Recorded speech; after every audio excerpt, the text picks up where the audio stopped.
আমাদের এই জবান যিনি দিছে তিনার নাম কি? ওই আল্লাহরে আল্লাহ কইয়া ডাকলে লাভ আছে না নাই? তাহলে ডান হাত তুলা জোরে ডাক দেন আল্লাহ। এ আওয়াজ মানি না, দুইটা হাত তুলা পড়েন ইয়া রাসূলুল্লাহ, উচ্চ কণ্ঠে পড়েন ইয়া ওলি আল্লাহ। বাজানো ও খালপার এলাকার ভাই বাবারা, বন্ধুরা, পর্দার অন্তরালের আমার আম্মুজিরা, জান্নাতের বাগান মাহফিলে আসার উদ্দেশ্য শুধু মেলার মধ্যে যায় মুরালি খাওয়া না। মাহফিলের বাগান এত সুন্দর করে সাজানোর উদ্দেশ্য, মাহফিলের আয়োজনের খাতিরে এলাকার মধ্যে মেহমানতির দাওয়াত দেওয়া উদ্দেশ্য এইটা নয়। উদ্দেশ্য হইল আমরা এই মাহফিল দিয়া আমাদের নিজেদেরকে হেদায়েত করব এবং আমাদের বংশের মানুষ যারা কবরে আল্লাহর কাছে দোয়া করব, আমার আল্লাহ যেন তাদের কবরটারে জান্নাত বানায়। কথা কন্যা ঠিক কিনা? কিন্তু আমি আপনাদেরকে বললাম আল্লাহু আকবার বলার জন্য, আপনারা কেউ আস্তে বললেন, কেউ জোরে বললেন, একজন আরেকজনের দিকে তাকিয়ে রইলেন। না রে বাবা না, মুহাব্বতে আল্লাহু আকবার বললে আমার আল্লাহ তাআলা বান্দারে একটা দুইটা তিনটা নেয়ামত না, আমার আল্লাহ তাআলা বান্দারে অসংখ্য পরিমাণ নেয়ামত দান করে। আল্লাহ কয় বান্দা ওয়াশকুরু নি'মাতাল্লাহি আলাইহিম ইন কুনতুম ইয়্যাহু তা'বুদুন। আল্লাহ কয় বান্দারে তোমরা আমি আল্লাহর নিয়ামতের শুকরিয়া আদায় করো যদি তোমরা আমি আল্লাহর ইবাদত করো। জানতে চাই খালপাড়ের জান্নাতের বাগানের ভাই বাবারা, নামাজ রোজা হজ যাকাত দান সদকা যত রকমের ইবাদত আপনারা বলেন আমরা সব ইবাদত করি একজনের জন্য, তিনি কে? মুহাব্বতে আওয়াজ কম হয়েছে, ধরে কোন তিনি কে? ওরে তুমি তো মালিকুল কাদির, আরে বানাও কত বাদেশারে ফকির, এসবে তোমার কুদরতেরই দান, বলেন এসবে তোমার কুদরতেরই দান। আল্লাহ পরওয়ার গুনাহ খাতা মাফ করো আমার, বলেন গুনাহ খাতা। আল্লাহ পরওয়ার গুনাহ খাতা মাফ করো আমার, বলেন গুনাহ খাতা মাফ করো আমার। আল্লাহ পরওয়ার গুনাহ খাতা। মনিটর সাউন্ড দেন। আরে না চাই না কইরাছি গুনাহ মাফ কইরা দশাইরা বানা, তুমি সারা কে আছে বান্দার, আল্লাহ তুমি সারা কে আছে বান্দার। ওরে তুমি যদি মাফ না করো যাইব আমরা কারো দারে, দয়া কইরা দয়া করেন দান, বলেন দয়া কইরা দয়া করেন দান। আল্লাহ পরওয়ার গুনাহ খাতা মাফ করো আমার, বলেন গুনাহ খাতা মাফ করো আমার। আল্লাহ পরওয়ার গুনাহ খাতা মাফ করো।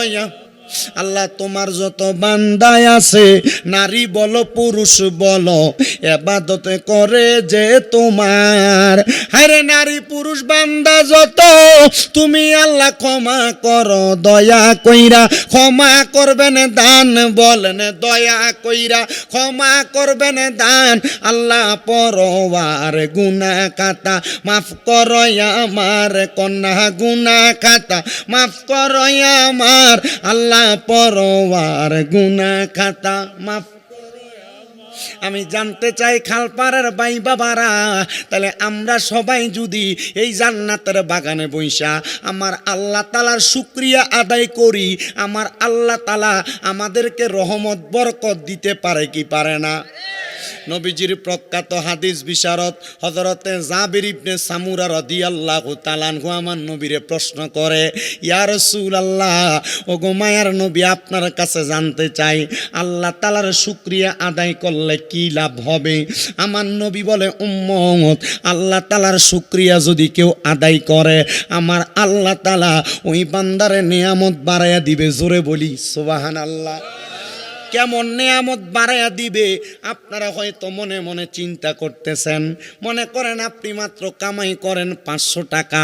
আল্লাহ তাআলা কয় বান্দা যখন তুমি 500 কামাই করার পর বলবা আলহামদুলিল্লাহ, আমি আল্লাহ তাআলা এই 500-র মধ্যে 5 লক্ষ টাকার বরকত তোমারে দান করব। কিন্তু আমরার সমাজের মানুষ 500 টাকা কামাই করুক আর 5 টাকা কামাই করুক শুকরিয়া নাই। এই জন্য আমার আল্লাহ তাআলা তাদেরকে বরকত বরকত দান করে না। এই সমস্যাটা পুরুষদের চাইতে বেশিরভাগ আমার মা বোনদের। মা বোনেরা মাঝে মাঝে তাদের স্বামীদেরকে ইঙ্গিতে সারা দিয়ে কথা বলে, তোমার পাশের ঘরের চাচাতো ভাই, তোমার পাশের ঘরের অমুক ব্যক্তি এত টাকা কামাই করে, তুমি কেন করো না? আমি বলবো গো মা, আপনার স্বামী যা কামাই করুক আর না করুক, আপনি বলবেন আলহামদুলিল্লাহ, যতটুক কামাই করবে ততটুকু আল্লাহ তাআলা শুকরিয়া আদায় করবেন। দেখবেন আমার আল্লাহ তাআলা আপনাদেরকে অসংখ্য পরিমাণ বরকত দান করবে। এবার সাহাবায়ে কেরাম কয়, নবী গো, আমার আল্লাহ তাআলা শুকরিয়া কেমনে আদায় করে আপনি নবী বলেন না? আমার নবী কয়, এক নাম্বার বিতেলাওয়াতিল কোরআন, আল্লাহ তাআলার কোরআন যদি কেউ তেলাওয়াত করে ওইটার মাধ্যমে আল্লাহ তাআলা শুকরিয়া আদায় হয়ে যায়। দুই নাম্বার বিল ইবাদা, আমার আল্লাহ তাআলার ইবাদতের মাধ্যমে দুনিয়ার জমিনে আল্লাহ তাআলার ইবাদত যদি কেউ বেশি বেশি করে আমার আল্লাহ তাআলার বেশি শুকরিয়া আদায় করা হয়। আসেন আমার খালপাড়ের বাবারা, আমরা আল্লাহ তাআলার শুকরিয়া আদায় করার লক্ষ্যে মুহাব্বতের আওয়াজে উচ্চ কণ্ঠে আমার আল্লাহ তাআলার শুকরিয়া আদায় করে কোরআন তেলাওয়াত করি আর জোরে জোরে পড়ি, আউযু বিল্লাহি মিনাশ শাইতানির রাজিম বিবারাকাতি বিসমিল্লাহির রাহমানির রাহিম ওয়া নুনাজ্জিলু মিনাল কুরআনি মা হুয়া শিফাউ ওয়া রাহমাতুল লিল মুমিনিন ওয়া ক্বালা তাআলা ফি কালামিহিল মাজিদ ওয়া ফি ফুরকানিহিল হামিদ লা ইউকাল্লিফুল্লাহু নাফসান ইল্লা উসআহা ওয়া ক্বালা ফি হাদিসিশ শরীফ আন আনাস রাদিয়াল্লাহু তাআলা আনহু قال قال سمعت رسول الله صلى الله عليه وسلم إن من أشرط الساعات أن يرفع العلم ويكثر الجهل ويكثر الزنا ويكثر شرب الخمر ويقل الرجال ويكثر النساء حتى يكون ل50 امرأة القيم الواحد متفق عليه أو كما قال عليه الصلاة والسلام وقال في رواية الحديث ابن ماجه عن أنس رضي الله تعالى عنه قال سمعت رسول الله صلى الله عليه وسلم ألا أنبئكم بخياركم قالوا بلى يا رسول الله قال خياركم الذين إذا ذكر الله عز وجل رواه ابن ماجه أو كما قال عليه الصلاة والسلام وقال في شان حبيبه ومحبوبه ومعشوقه مخبرا وآمرا إن الله وملائكته يصلون على النبي يا أيها الذين آمنوا صلوا عليه وسلموا تسليما اللهم صل সাউন্ডটা হিট হয় না, হিট মায়া করে সাউন্ড দিলে তো বদনাম হইব। মুহাম্মাদ ওয়া আলা আলি মাওলানা, জবান খুলে জোরে জোরে দুরূদ শরীফ পড়েন, আল্লাহুম্মা সাল্লি আলা মাওলানা মুহাম্মাদ ওয়া আলা আলি সাইয়্যিদিনা। কেউ বড় হয় দনে জনে, কেউ বড় হয় মান সম্মানে, কেউ বড় হয় দনে জনে, কেউ বড় হয় মান সম্মানে, কেউ বায়াবার দুনিয়ার ধনে, যাইতে চাই গো মদিনায় আল্লাহুম্মা সাল্লি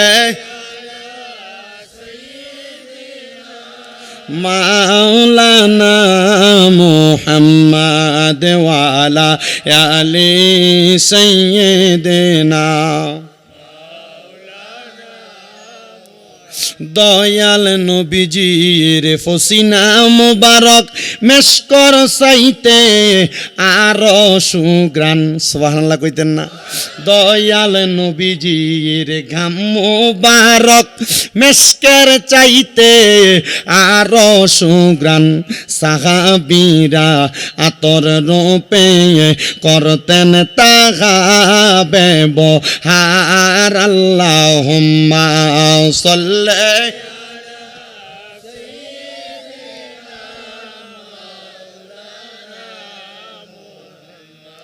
আরেকটা কথা নাই, সাইয়্যিদিনা। আমি জানতে চাই খালপার এলাকার ভাই বাবারা, আমার নবীর উপরে দুরূদ শরীফ আদায় করলে লাভ আছে না নাই? সাহাবাই কেরাম প্রশ্ন করি, ইয়া রাসূলুল্লাহ, নবী গো, আপনি নবীর উপরে দুরূদ শরীফ আদায় করলে কেমন লাভ আপনি নবী বলেন না?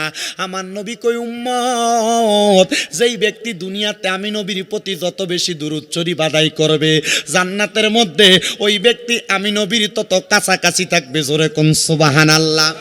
নবী আমার কই, উম্মত, শুধু তাই নয়, দুনিয়ার জমিনের ভিতরে কেউ যদি আমি নবীর প্রতি একবার দুরূদ শরীফ আদায় করে, আমার আল্লাহ তাআলা ওই ব্যক্তির 10টা সম্মান বাড়ায়, 10টা রহমত তার উপর নাজিল করে, 10টা গুনাহ মাফ করে দেয়। ইয়া রাসূলুল্লাহ, নবী গো, আপনি দয়ার নবী বলেন না, দুনিয়ার জমিনের ভিতরে আপনি নবীর উপরে দুরূদ শরীফ আদায় করলে আমার আল্লাহ তাআলা আর কেমন নিয়ামত দান করে? নবী কই, উম্মত, যখন কোন উম্মতে মুহাম্মদীরা দুরূদ শরীফ আদায় করে, তখন আমার আল্লাহ তাআলার রহমতের ফেরেশতারা তার দুরূদ শরীফ আমার নবীর কাছে নিয়ে পৌঁছায়া দেয়। কিন্তু আমার নবী কই, উম্মত, কেউ যদি আমি নবীর প্রতি মুহাব্বত নিয়ে দুরূদ শরীফ আদায় করে, আমি নবীর কাছে ফেরেশতারা দুরূদ পৌঁছানো লাগে না। নবী গো, কেন? আমার নবী কয়, মুহাব্বত নিয়ে দুরূদ শরীফ আদায় করলে ওই ব্যক্তি কোন জায়গা থেকে আমি নবীর প্রতি দুরূদ শরীফ আদায় করে, আমি নবী সেই জায়গা জানি। যেই ব্যক্তি দুরূদ পড়ে তার পরিচয় জানি, তার বাবার নাম জানি। ইয়া রাসূলুল্লাহ, তাইলে ওই দুরূদ আদায়কারীর অবস্থা কেমন? আমার নবী কয়, তার দুরূদ শরীফ আমি নবীজির নিজ কান মুবারকে শুনতে পাই। এই জন্য খালপাড়ার বাবারা আসেন, মুহাব্বতে জীবনের গুনাহগুলা মাফ করানোর জন্য আমার নবীর উপর দুরূদ পড়ি, যেন আমার নবী নিজ কান মুবারকে শুনতে পায়। আল্লাহুম্মা সাল্লি।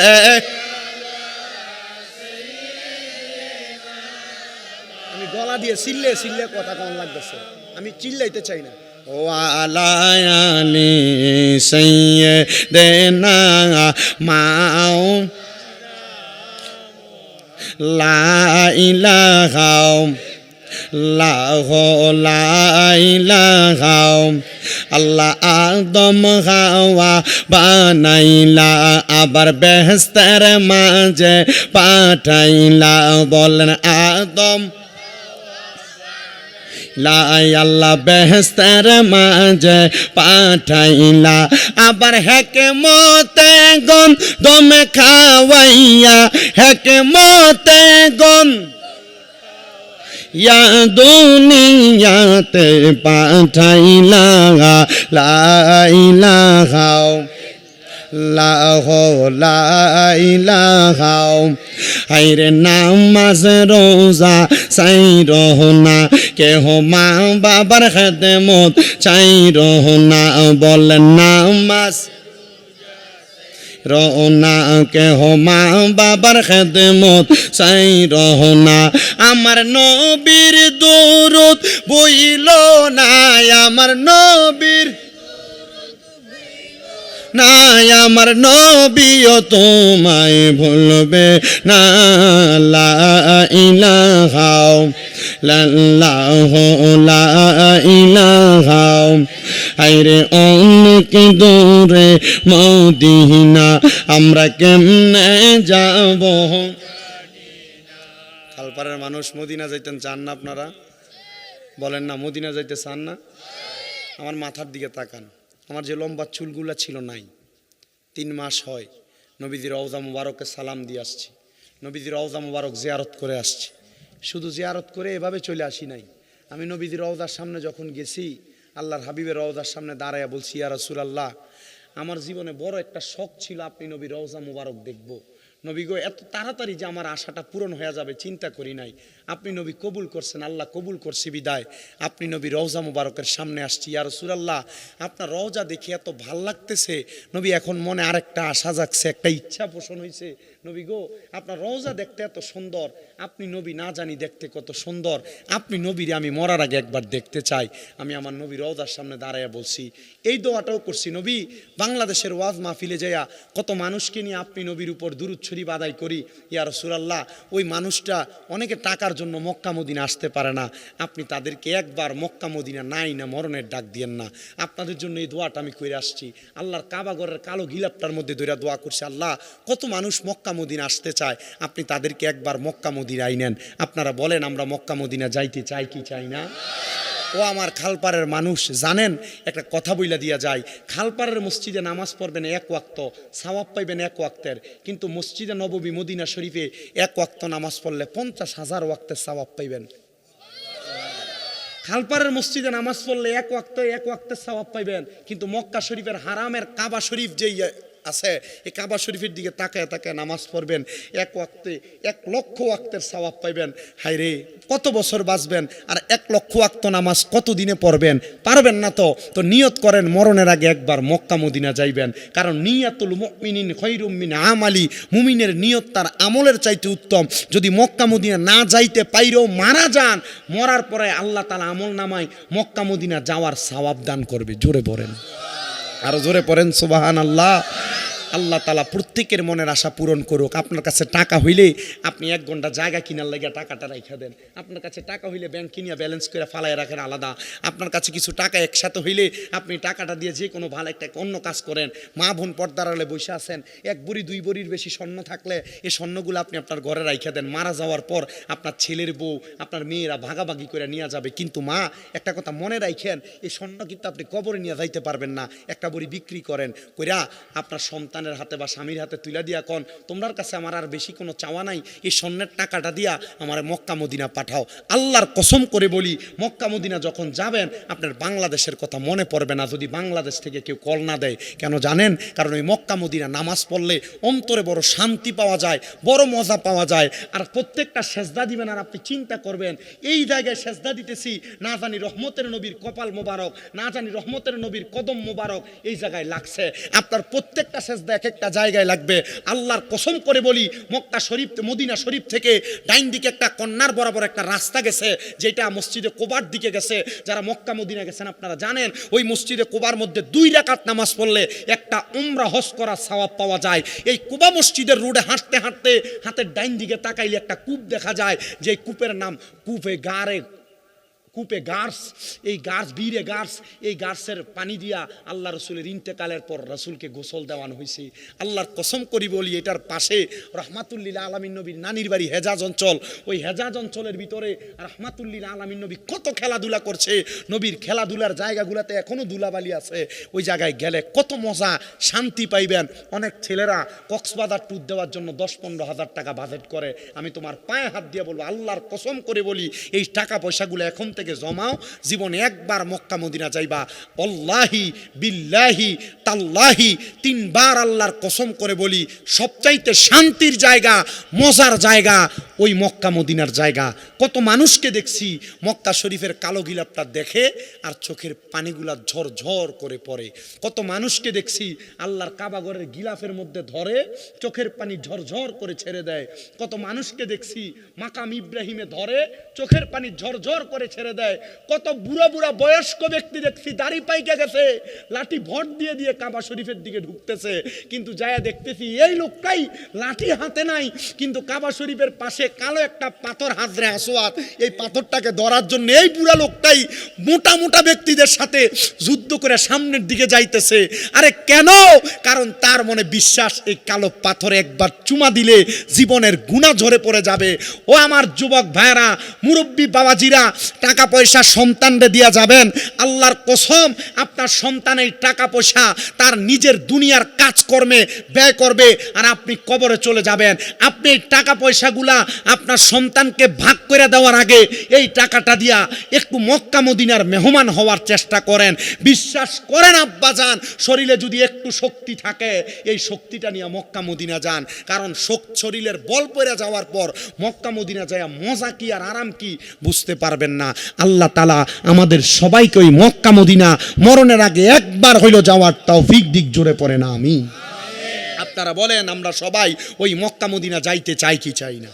কারা কারা যাইতে চায় ডান হাত তুলে আমার আল্লাহকে দেখায়। তোকে একটা জোরে তাকবীর দাও তো। ইয়া রাসূলুল্লাহ, ইয়া রাসূল, জিন্দাবাদ। সবাই জোরে পড়ি মারহাবা। তাহলে মক্কা মদিনা যাইতে চাই কি চাই না? তাহলে সবাই জোরে শুনে পড়ি দয়াল আল্লাহ দয়া করেন রেন নসিবি করেন মদিনা লা ইলাহা ইল্লাল্লাহ লা ইলাহা ইলাহা ইল্লাল্লাহ মুহাম্মাদুর রাসূলুল্লাহ সাল্লাল্লাহু আলাইহি ওয়াসাল্লাম। আমার আজকে খালপাড়ের বাবারা, পর্দার অন্তরালের মা বোনেরা, আজকের মাহফিলের মধ্যে সবচাইতে বেশি গুনাহগার আমি শামীম রাজা। আমার জীবনে গুনার কোনো অভাব নাই। এই গুনাহ যদি আপনারা দেখতেন আমার মাহফিলের মধ্যে আপনারা দাওয়াত দিয়াই না বক্তা বানায়া বসাইতেন না। আল্লাহর দরবারে লাখ লাখ শুকরিয়া আল্লাহ, আপনি আমার গুনাহগুলা গোপন করে রাখছেন গো, আপনি আমার গুনাহগুলা গোপন করে রাখছেন। হে দাড়ি পাকা মুরব্বী বাবারা, একবার চিন্তা করে দেখেন আপনার জীবনের গুনাহ যদি আপনার সন্তান দেখতো, আপনার বাবা বলে পরিচয় দিত না। হে যুবক নওজোয়ান, একবার চিন্তা করে দেখো তোমার জীবনের গুনাহ যদি তোমার মা দেখতো, তোমার সন্তান বলে পরিচয় দিত না। ও আল্লাহ, আমরার গুনাহগুলা গোপন করে রাখছো আল্লাহ। মানুষের কাছে যদি তুমি গুনাহগুলা ওপেন করে দাও, মানুষ আমরার গুনাহগার কইয়া ডাক দিব। পর্দার অন্তরালের মা, একবার চিন্তা করো গো মা, লুকে লুকে কত গুনাহ করছো, গোপনে গোপনে গুনাহ করছো গো মা। এই গুনার খবর যদি তোমার স্বামী দেখতো, তোমার স্ত্রী বলে পরিচয় দিত না। আমার আল্লাহ তাআলার দরবারে লাখ লাখ শুকরিয়া, আমার আল্লাহ তাআলা এই গুনাহগুলা গোপন করে রাখছে। আসেন বাবাজিরা, ওই গোপনের গুনাহগুলা মাফ করানোর জন্য আমরা সবাই আল্লাহ তাআলার একটু ইসমে জাতের জিকির করব, যেন আমার আল্লাহ তাআলা আপনার আমার জীবনের গুনাহগুলা মাফ করে দেয়। চক্ষুটা বন্ধ করে একটু আল্লাহ তাআলার ইসমে জাতের জিকির করেন। আল্লাহ আল্লাহ আল্লাহ আল্লাহ আল্লাহ আল্লাহ আল্লাহ আল্লাহ। মরণের কত দিন বাকি দয়াল আল্লাহ গো, মরণের কত দিন বাকি আল্লাহ আল্লাহ।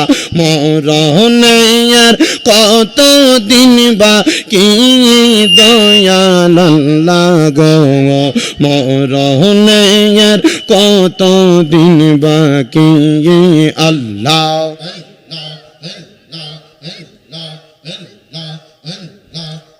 দয়াল আল্লাহ গো, আমি যেই দিন যাব মারা দুনিয়া ছাড়িয়া, মনে আমায় কেউ রাখবে না, যাবে রে বলিয়া।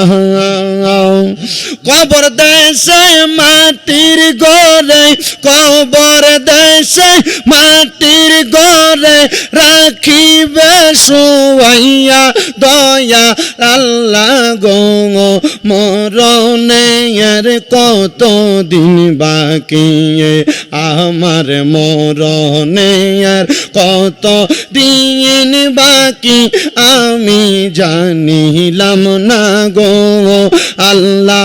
মরণের কত দিন বাকি, মারহাবা আল্লাহ আল্লাহ আমার মরণের কত দিন বাকি আমি জানিলাম না গো আল্লাহ মরণের কত দিন বাকি আল্লাহ আল্লাহ হঠাৎ আজরাইল আসিয়া যখন হাসতে দিবে দড়ি আজরাইল আসিয়া যখন হসতে দিবে দড়ি তখন আমার মনা বাই করবে লোক চুরি আমি জানিলাম না গো আল্লাহ মরণের কত দিন বাকি মারহাবা আপনি কি সাউন্ড দিতে ডরান আপনি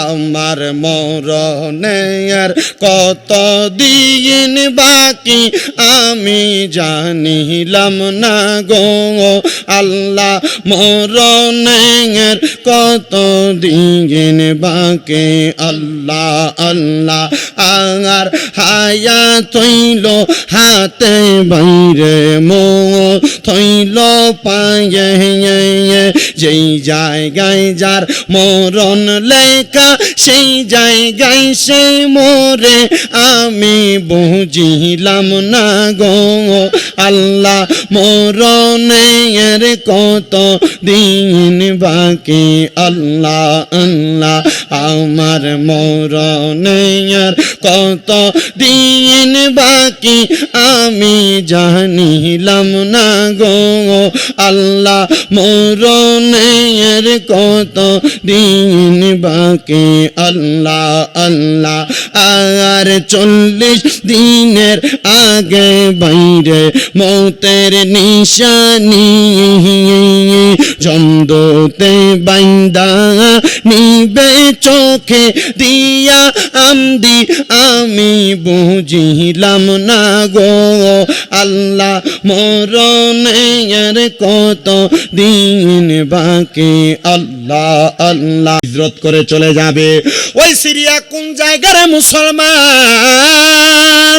একদিন আমার নবীরে হযরতে মুয়াবি ইবনে মারওয়া নামক একজন ব্যক্তি এসে আমার নবীরে প্রশ্ন করে ইয়া রাসূলুল্লাহ ও মায়ের নবী গো আপনি সিরিয়ার জন্য একটু বদদুয়া করেন না আমার নবী কয় না না না আমি নবী সিরিয়ার জন্য বদদুয়া করব না নবী কেন কেন নবী কয় সিরিয়াতে এমন 40 জন ব্যক্তি আছে যেই 40 জন ব্যক্তির কারণে আমার আল্লাহ তাআলা সিরিয়ার মধ্যে রহমত দান করে আমার আল্লাহ তাআলা সিরিয়ার মধ্যে বরকত দান করে আমার আল্লাহ তাআলা সিরিয়ার মধ্যে নিয়ামত দান করে আমার আল্লাহ তাআলা সিরিয়ার মধ্যে বৃষ্টি দান করে কয়জন ব্যক্তি বাবা এই 40 জন ব্যক্তি আছে আমার নবী কয় শুধু তাই না রে ওই সিরিয়ার মধ্যে 40 জন ব্যক্তির মধ্যে একজন ব্যক্তি যখন হঠাৎ করে মারা যায় আমার আল্লাহ তাআলা নতুন করে আরেকজনের 40 জনের সঙ্গী বানায়া দেয় ও নবী নবী ওই ব্যক্তিও কি ওই 40 জনের মতো আবদাল হয় আবদাল কাহাকে বলে জানুনি রে বাবা যেই ব্যক্তি 5 ওয়াক্ত নামাজের পাশাপাশি আমার আল্লাহ তাআলার আর একটু বেশি বেশি নফল ইবাদত করে তাদেরকে বলা হয় আবদাল তাদেরকে বলা হয় আবদাল এই 40 জন আবদাল ব্যক্তি এই 40 জন আবদাল ব্যক্তির বরকতে আমার আল্লাহ তাআলা সিরিয়ার জমিনের মধ্যে বৃষ্টি দান করে রহমত দান করে বরকত দান করে আমার এই কালপাড়ের বাবারা আপনি চিন্তা করে দেখেন আপনিও তো আবদাল হইতে পারতেন কিন্তু আপনি যেই কর্মকাণ্ড করেন আপনার কর্মকাণ্ড দিয়ে আপনি আবদাল হইতে পারবেন না আমার কালপাড়ের মা তুমিও তো আবদাল হইতে পারতা কিন্তু তুমি তো তোমার স্বামীর আদেশ মানো না তুমিও আবদাল হইতে পারতেছো না এজন্য শুনেন যারা আবদাল হয়ে যায় আমার আল্লাহ তাআলা আবদালদের বরকতে ওই এলাকার মধ্যে রহমত দান করে ওই এলাকার মধ্যে বরকত দান করে এ মুসলমান মুসলমান, ও নবীর উম্মতের দল, নবী কয় ওই সিরিয়াবাসী দুনিয়ার জমিনে একদিন বিজয় হয়ে যাবে, কিন্তু সিরিয়া বিজয় হওয়ার আগে দেশের মধ্যে বড় বড় অনেক ফিতনা তৈরি হবে। নবী গো কেমন ফিতনা তৈরি হবে গো? আমার নবী কয় সিরিয়ার একজন আলেম মারা যাওয়ার পরে ওই সিরিয়ার জমিন থেকে একজন ব্যক্তি বের হয়ে মক্কার দিকে চলে আসবে। ওই ব্যক্তি চিন্তা করবে আমি সিরিয়াতে যদি থাকি সিরিয়ার ফিতনা আমারে আক্রমণ করবে, আমি ফিতনার মধ্যে থাকতে চাই না, আমি ফিতনার সাথে যুক্ত হইতে চাই না। ও মুসলমান বলেন আপনারা ফিতনা জিনিসটা কি বালা জিনিস না খারাপ জিনিস? আসতে কইছেন আপনারা, ফিতনাটা কি বালা জিনিস না খারাপ জিনিস? নবীজি বলে আল ফিতনা তো আসাদ্দু মিনাল কতল, ফিতনা হইল কতলের চাইতে আরো বেশি গুনাহ। আল ফিতনা তো আসাদ্দু মিনাজ জিনা, ফিতনা হইল জিনার চাইতে আরো মারাত্মক গুনার কাম। এজন্য সিরিয়ার বড় বড় আবদালেরা ওই সিরিয়ার ফিতনা থেকে বাঁচার জন্য তারা মক্কার দিকে চলে আসবে। আমার নবী বলেন ও জগতের মানুষ, সিরিয়ার একজন আবদাল ব্যক্তি, সিরিয়ার একজন আবেদ ব্যক্তি, সিরিয়ার একজন আমলওয়ালা ব্যক্তি, সিরিয়াতে যখন ফিতনা তৈরি হয়ে যাবে উনি হাঁটতে হাঁটতে মক্কার দিকে রওনা করবে। মক্কাতে আসার পরে উনি মক্কার দিকে প্রবেশ করবে না, কিন্তু মক্কাটাকে ভাঙ্গার জন্য কিয়ামতের আগে বাইটটা কিছু লোক আগমন করব, মানে খাটো খাটো কিছু লোক আগমন করব যারা কাবাঘর ভাঙতে যাইব। ওই ব্যক্তিগুলা কাবাঘর যখন ভাঙতে যাইব, ওই ব্যক্তি যিনি সিরিয়া থেকে মক্কায় আসছে তিনি যাইয়া ওই খাটো খাটো লোকগুলারে ওনার শাহাদাত আঙ্গুলের ইশারা দ্বারা তারা বাইরে ফালাইব। তারা কাবাঘর ভাঙতে পারবে না। কাবাঘরের সামনে যাওয়ার সাথে সাথে ওই আবদাল নামক লোকটা, আবদাল নামক ব্যক্তিটা, আবদাল মানে আল্লাহর খাস বান্দাটা, ওই খাটো খাটো ব্যক্তিগুলারে কাবাঘরের সামনে থেকে শাহাদাত আঙ্গুল দিয়া ধাক্কা দিয়া ফালাইয়া দিব। একবারে বাইটটা কিছু লোক কাবাঘরটারে ভাঙবার লাগা যাইব কিয়ামতের আগে। কি লোক? আপনারা কষ্ট হইতেছে কথা বলতে, অসুবিধা হইতেছে? আমি কিন্তু আনুনাজ্জিলু মিনাল কুরআনি মা হুয়া শিফা ওয়া রাহমাতুল লিল হাফেজ সাহেবরা কও না, মুমিনদের জন্য শিফা হিসেবে আল্লাহ তাআলা কোরআনুল কারীমকে নাজিল করেছেন। আমি আপনাদের কাছে কিন্তু এই কথাটাই একবার ঠিকই সিরিয়ার ঘটনাটা বলে শেষ করে দিব। আপনাদের কি কষ্ট হবে তার আগ পর্যন্ত? আসেন না ইনশাল্লাহ কষ্ট করে। কিন্তু দেখেন কাবাঘর ভাঙ্গার জন্য যাবে, এ কাবা তো মুসলমানদের অস্তিত্বের জায়গা, ঠিক না? এবার এই আবদাল যেই ব্যক্তিটা বড় আমলওয়ালা, তিনি সিরিয়া থেকে মক্কায় আসবে কিন্তু মক্কায় যাবে না।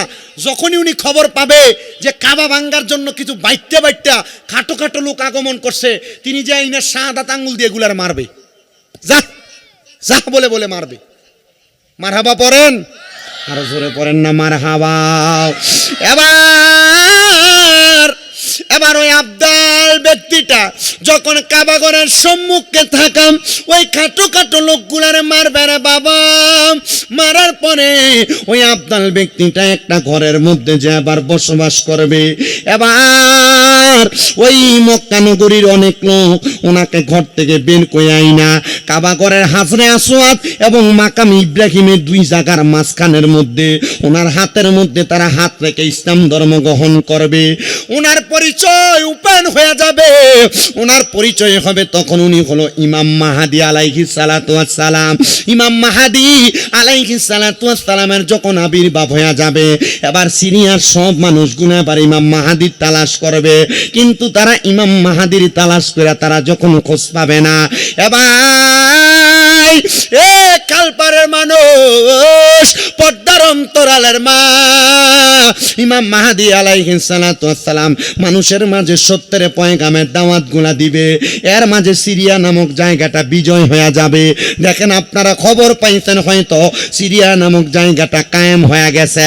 ওই সিরিয়ার একজন প্রখ্যাত আল্লাহর ওলি যার নাম হযরতে ইসমাইল ইবনে মাখতুমি রহমাতুল্লাহ আলাইহি। হযরত ইসমাইল ইবনে মাখতুমি রহমাতুল্লাহ আলাইহি বলে, আমি ইসমাইল ইবনে মাখতুমি ফজরের নামাজ আদায় করতাম।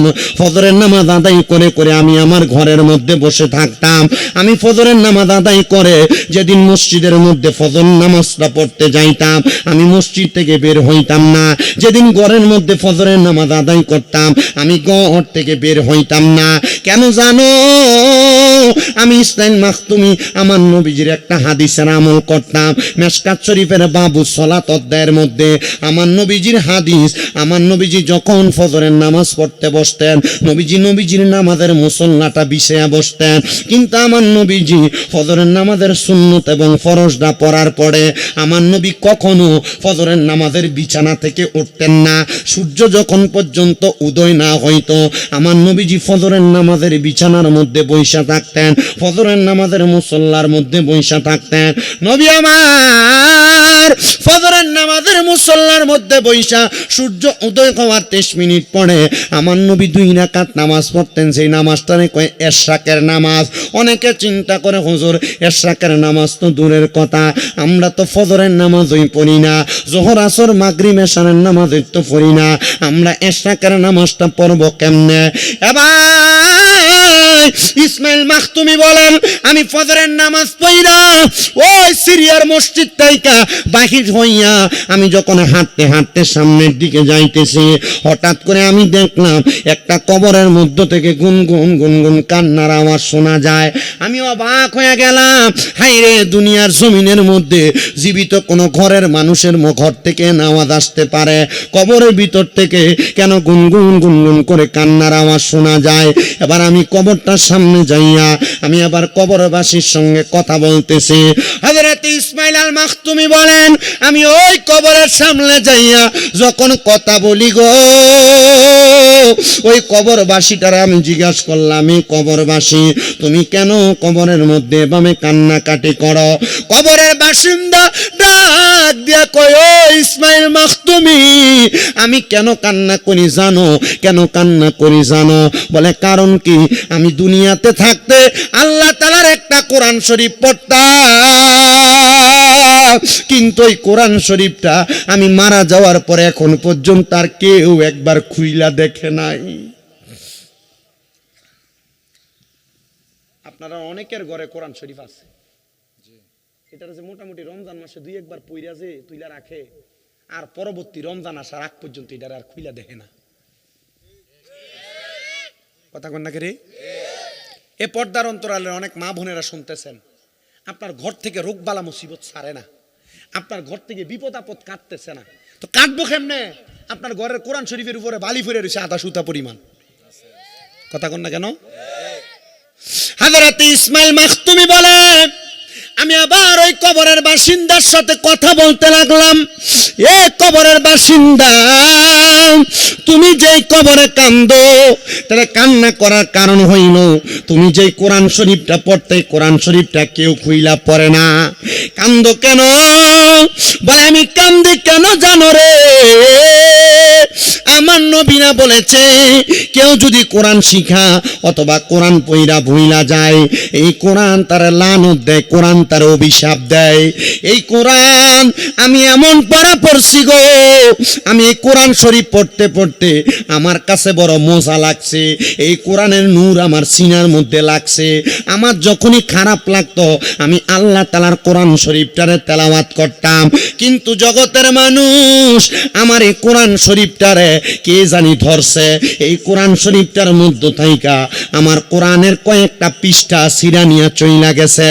এই কোরআনের পৃষ্ঠাটা ছিঁড়া নিয়ে যাওয়ার কারণে আমি কোরআন তেলাওয়াত করতে গেলে আমি এই 2-3 পৃষ্ঠা পড়া আর আমার চোখের নজরে পড়ে না, আমি মনে রাখতে পারি না, আমার কাছে বড় বড় খারাপ লাগে।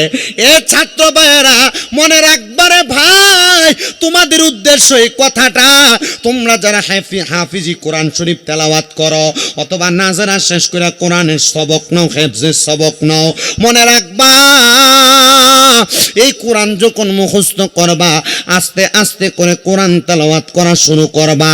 এই কোরআন তেলাওয়াত আস্তে আস্তে করে তেলাওয়াত করা শুরু করলে যখন তুমি প্রথম আধা পৃষ্ঠা, যখন তুমি 1 পৃষ্ঠা, যখন তুমি 2 পৃষ্ঠা, যখন তুমি 4-5 পৃষ্ঠা করে পড়বা, মনে রাখবা সব সময় যেন অজুটা ক্লিয়ার থাকে। সাথে অজুটা যখনই ভাঙবে সাথে সাথে অজুটা বানাইবা।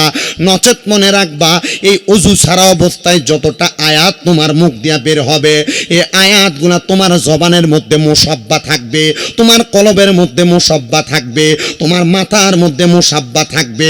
এজন্য আল্লাহ তাআলার কোরআন তেলাওয়াতটা করার আগে অজুটা পরিপূর্ণ রাখা নিশ্চিত। যে জায়গায় বৈশা কোরআন পড়বা এই জায়গাটা পবিত্র থাকা নিশ্চিত। যে সিনার মধ্যে কোরআন থাকবে এই সিনাটা পবিত্র থাকা নিশ্চিত। এই জন্য যারা হাফিজি পড়ে, হেফজুল কোরআন পড়ে, এদেরকে গুনার কাছ থেকে একটু বাইসা থাকা লাগে, কোনো দুষ্টামির কাজ করা থেকে বাইসা থাকা লাগে। আর নচেত এই কোরআন তাদের সিনার মধ্যে পরিপূর্ণভাবে বহমান থাকে না। এবার হযরত ইসমাইল আল মাখতুমি বলেন, আমার কোরআন শরীফের 2-3টা পৃষ্ঠা কে জানি নিয়ে গেছে। হুজুর, আপনি যদি আমার পক্ষ থেকে প্রতিনিধি হইয়া আমার কোরআন শরীফের ওই 2-3টা পৃষ্ঠা আপনি সুন্দর করে জায়গায় রাখতে পারেন, তাইলে আমার মনে হয় আমার এই কান্নাটা আর শুনতে পাবেন না। হযরত ইসমাইল আল মাখতুমি বলেন, আমি যাইতে যাইতে তার তালাশ কইরা সিরিয়ার মসজিদের পার্শ্ববর্তী একটা বাড়ির মধ্যে গেলাম। আমি তালাশ করলাম, কে গো, এমন একজন ব্যক্তির পরিবার আছো নাকি তোমরা তার মৃত্যুর পরে তার কোরআন শরীফটা কখনো খুইলা দেখো নাই? একজন মহিলা কয়, হুজুর আমরা খুইলা দেখি নাই, তবে গতকালকে আমার একটা বাচ্চা কন্যা সন্তান দুনিয়াতে জন্মগ্রহণ করেছে, আমার স্বামীর ইন্তেকালের 7 মাস পরে। হুজুর, ও হুজুর গো, আমার স্বামী বাচ্চাটা আমার গর্ভের মধ্যে 3 মাস রাইখা ইন্তেকাল করেছিল, কিন্তু আমার বাচ্চাটা বড় হওয়ার পরে আমার বাচ্চাটা ওই দিনে কোরআন শরীফ তার হাত দিয়া টান দিয়া ফেলে দিছিল। এই কোরআন শরীফ খুইলা কোরআনের কয়েকটা পৃষ্ঠা ছিঁড়ে ফেলেছিল। আমি কোরআনের ওই পৃষ্ঠাগুলা ছিঁড়া আমি পৃষ্ঠাগুলা পানির মধ্যে ফেলা দিয়েছিলাম। এবার ইসমাইল মাখতুমি রহমতুল্লাহ আলাইহি বলেন, আমি বললাম তুমি বড় অন্যায় করেছো, তুমি বড় বাদ কাজ করেছো, তুমি বড় বাজে কাজ করেছো। এই কোরআনের পৃষ্ঠাগুলা ছিঁড়া ফেলা দেওয়ার কারণে তোমার স্বামীর কবরের মধ্যে বড় আযাব হইতেছে। সিরিয়ার মসজিদের পাশে তোমার স্বামীর কবরের মধ্য থেকে কান্নার আওয়াজ শুনতেছে। এ ভাই, পুরা সিরিয়ার মানুষ বলে আমরা যখনই কবরের সামনে দিয়ে হাইটা যাইতাম আমরা তখনই আমাদের কানের মধ্যে কান্নার আওয়াজ শুনতে পাইতাম। এ কান্নার আওয়াজটা শুই না আমাদের কাছে বড় ভয় ভয় লাগতো। একটা কবর, এ কবর থেকে কান্নার আওয়াজ আসে, এটা তো ভালো জিনিস বোঝায় না। এ মহিলা কই কোরআন শরীফটা আমার কাছে দাও। হযরতে ইসমাইল আল মাখতুমি বলে, কোরআন শরীফটা আমি আমার হাতে নিয়া আমি তাকায়া দেখলাম এই কোরআন শরীফের 3টা পাতা নাই, 3টা পৃষ্ঠা নাই। আমি আমার নিজ হাতে কোরআন শরীফের 3টা পাতার মধ্যে যেই লেখাগুলা ছিল প্রত্যেকটা লেখা সংশোধন কইরা আমি এই কোরআন শরীফের মাঝখানে রেখে দিলাম। রাখার পরে এবার দামেস্কের মসজিদের ওই কবরস্থানের সামনে দিয়া যাওয়ার সময় আমি এবার যখন ওই কবরবাসীর কাছে প্রশ্ন করলাম, আমি দেখলাম কোনো কান্নার আওয়াজও আসে না, আমার সঙ্গে কেউ আর কোনো কথা বলে না। আমি এবার যখন কবরের সামনে দাঁড়ায় দাঁড়ায় বলি, কিরে এ কবরবাসী, এখন বুঝি তুমি আর কান্দো না, এখন বুঝি আমার সঙ্গে কথাও বলো না, এখন বুঝি তোমার কাছে শান্তি লাগে? কিন্তু আমি ইসমাইলের সাথে তারা আর কোনো কথা বলে না। এবার আমি নিয়ত করলাম আমি আমার আল্লাহ তাআলার কাছে এই ব্যক্তিটার সঙ্গে আরেকবার কথা বলতে চাই। আল্লাহর বান্দা গভীর রজনীতে তাহাজ্জুদ নামাজ পইরা আমার আল্লাহর কাছে বারবার দোয়া করে, ও আল্লাহ এই বান্দার সাথে আমি আরেকবার কথা বলতে চাই, যে বান্দার কবরের মধ্যে এখন কেন আর কান্নার আওয়াজ শোনা যায় না। হযরত ইসমাইল মাখতুমি বলেন, আমি যখন আল্লাহর কাছে ফরিয়াদ করলাম নামাজের সাজদার মধ্যে যাইয়া চোখের পানিগুলা ফালাইয়া আমি কান্না করতেছি, এমন টাইমে আমি দেখলাম আমার কানের মধ্যে একটা বাতাস লাগতেছে আর আওয়াজ লাগতেছে, কে যেন আমার ডাকতেছে, ও ইসমাইল ঘুম থেকে উঠে যাও। আমি ঘুম থেকে জাগ্রত হইয়া আমি চক্ষুটা খুইলা দেখলাম আমার ঘরের মধ্যে সাদা রঙের পোশাক পরিহিত অনেকগুলা ব্যক্তি আমার সামনে দাঁড়ায় আছে। আমি জিজ্ঞাসা করলাম, কারা গো আপনারা? বানান তা আপনার পরিচয় কি কে আপনি?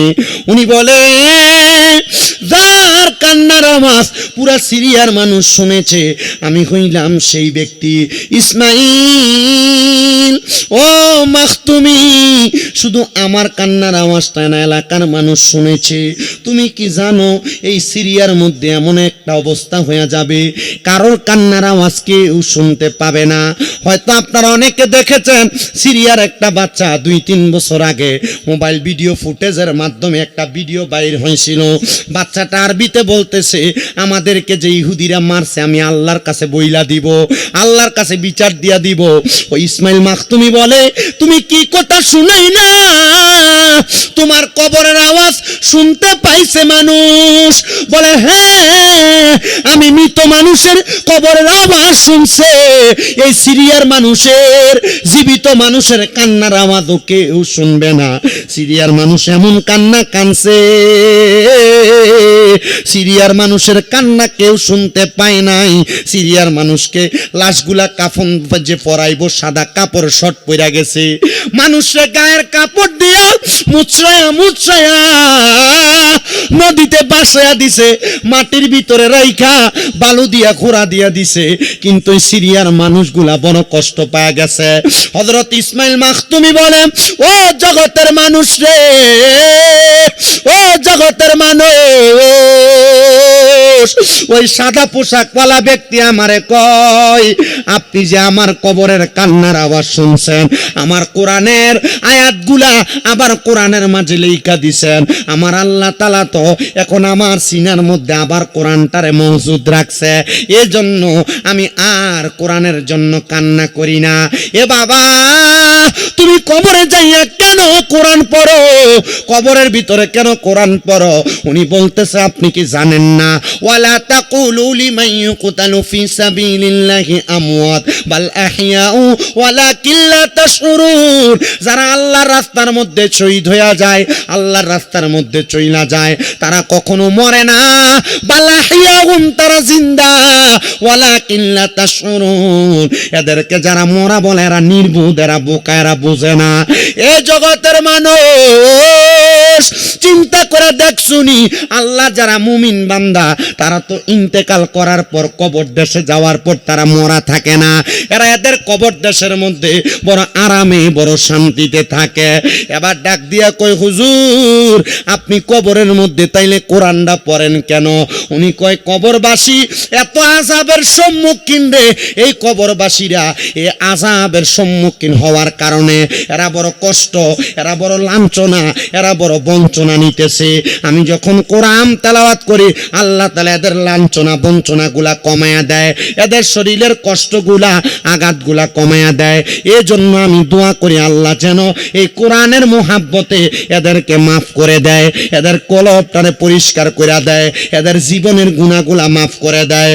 তোমরা যদি দেখতে রে, ও দুনিয়ার মানুষ, কবরবাসীরা কত আঘাতপ্রাপ্ত হয়, কত কষ্ট পায়, এদের শরীরের গোশতগুলা হাড্ডি থেকে কইসা কইসা পড়ে। আমি যখন কবরের মধ্যে কোরআন পড়ি রে, আমার আল্লাহ তাআলা এই কোরআনের বরকতে তাদের শরীরটারে জোড়া লাগায়া দেয়। এই কোরআন পড়ার কারণে মুমিনের ঈমান বৃদ্ধি পায়। এই জন্য আমি কোরআনটা বেশি বেশি কইরা পড়ি। হায়রে আমার ও খালপাড়ার বাবা, আপনার হয়তো অনেকের মা কবরে, আপনার হয়তো অনেকের বাবা কবরে। ওই আম্মা আব্বা কবরে কেমন আছে একবারও তো আপনি খবর লইলেন না। আব্বা আম্মা কবরের মধ্যে বড় কষ্টে আছে না ভালো আছে আপনি খবর লইলেন না। আল্লাহর দরবারে ফরিয়াদ, ও মনি, ও আল্লাহ গো, যারা তাদের মারে, যারা তাদের বাবারে অন্ধকার কবরের মধ্যে শোয়া দিয়া আজকের খালপাড়ের মাহফিলে বসছে, ও আল্লাহ তাদের মার কবরটারে তুমি জান্নাতের বাগান বানাইও, তাদের বাবার কবরটারে তুমি জান্নাতের বাগান বানাইও। ও খালপাড়ের বাবা, খালপাড়ের বন্ধুরা, আপনারা যারা জান্নাতের বাগানে বসছেন, হয়তো আপনার মা কবরে, আপনার বাবা কবরে, আপনি কেমন আছে জানেন না। মনে রাখবেন, আজকের আখিরি মুনাজাতের মধ্যে আপনি যদি আপনার মার জন্য, বাবার জন্য চোখের মনি কোঠার মধ্যে একটা মাছির মাথা পরিমাণ পানি ছাইরা দিয়া কান্না করেন, ওই পানিটা মাটিতে পড়ার আগে আগে আমার আল্লাহ তাআলা আপনার মা বাবার জীবনের গুনাহ মাফ করে দিবে। কিন্তু অনেক ঝগড়া করে মা বাপরে আলাদা করে দেয়। অনেক সন্তানেরা এদের মা বাবার সঙ্গে খারাপ ব্যবহার করে। অনেক স্ত্রীর কথা শুই না মা বাপরে বাদ দেয় না। বউ বলে, তোমার আরো 2-3 ভাই আছে, তুমি কেন মা বাপরে একা একা খাওয়াও? এই কথাটা শুই না অনেকে মা বাপরে খানা দেয় না। আমি বলবো, রে সন্তান, কেউ যদি এমন কর্ম করে থাকো, দেও তোমার পাও আমার সামনে দাও, আমি শামীম রেজা জিব্বা লাগে তোমার পাও পরিষ্কার করে দিব। তবু আদা করো আমার আল্লাহ তাআলা যেন তোমার মা বাপরে মাফ করে দেয়। তবু আদা করো, ওই মা বাপরে জুদা করে থাকলে, আলাদা করে থাকলে, এখান থেকে বাড়িতে যাইয়া মা বাবার পায়ের মধ্যে ধরবা, ধরে বলবা, মা ও আব্বা জান, আল্লাহর রাস্তা আমারে মাফ করে দে। যতক্ষণ পর্যন্ত তোমার মা তোমার বাবা মুখ দিয়া বলছে তোমারে মাফ করে দিছি, ততক্ষণ পর্যন্ত মা বাবার পাও ছাড়বা না। বলে, হুজুর কেন গো, কেন মা বাবার পাও ছাড়তাম না? আজকের মাহফিল কবুল হবে কি হবে না এটার গ্যারান্টি কেউ দিতে পারবে না, তবে আমি শামীম রেজা একটা গ্যারান্টি দিয়া যায়। যদি তোমরা এখান থেকে বাড়িতে যে মা বাবার পায়ে ধরে মাপ চাও, আম্মা আব্বার মধ্য থেকে যদি একজন বাবা আগামীকালকে খালপাড়ের চা দোকানে বইসা বলে, হ্যাঁ শামীম রেজার ওয়াজ শুই না আমার ফুতে রাত্রবেলা আমি আব্বার পায়ে ধরে মাপ চাইছে, কিন্তু কোনোদিন আমার ফুতে আমি বাবার লগে অন্যায় করে নাই, মনে করবা মাহফিল কবুল হয়ে গেছে। কারণ কি রে, কারণ কি? আম্মা আব্বার পায়ে ধরলে তোমার দাম কমবে না, আম্মা আব্বার পায়ে ধরলে তোমার সম্মান কমবে না। আম্মা আব্বার কদমে যদি দইরা তুমি ছোট হইতে পারো, সারা জগতের কাছে আল্লাহ তোমার বড় বানাইব। কিন্তু বর্তমান জামানায় সন্তান চিন্তা করে, হুজুর আমি আমার মা বাবার পায়ে ধরবো দূরের কথা, আমি তো 2 ঈদের সময় আম্মা আব্বার পা ছুঁয়া সালামি আমি করি না। হায়রে না না না, আম্মা আব্বার পায়ে ধরলে সন্তানের দাম কমে না, ইজ্জত কমে না, আল্লাহ তাআলা তার দাম বাড়ায়া দেয়। শুধু পায়ের মধ্যে ধইরা সালাম করা না, মাঝে মাঝে সুযোগ পাইলে আম্মা আব্বার পায়ের মধ্যে চুমা দিবা। কোনোদিন মা বাবার পায়ে চুমা দিছো কিনা জানি না রে খালপাড়ের বাবারা, কোনোদিন মা বাবার পায়ে চুমা দিছো কিনা জানি না গো খালপাড়ের মা বোনেরা। তবে আমার দিকে তাকাও, আমি গুনাহগার মানুষের কুমিল্লা শহরের মধ্যে 6টা মাদ্রাসা চলে। আমার 6টা মাদ্রাসার মধ্যে এখনো পর্যন্ত 817 জন ছাত্র ছাত্রী পড়ালেখা করে। কিন্তু আমি জানি এটা আমার এলেমের জোর দিয়া না, শিক্ষাগত যোগ্যতা দিয়া না, এটা একমাত্র আমার আম্মা আব্বার দোয়ার বরকতে।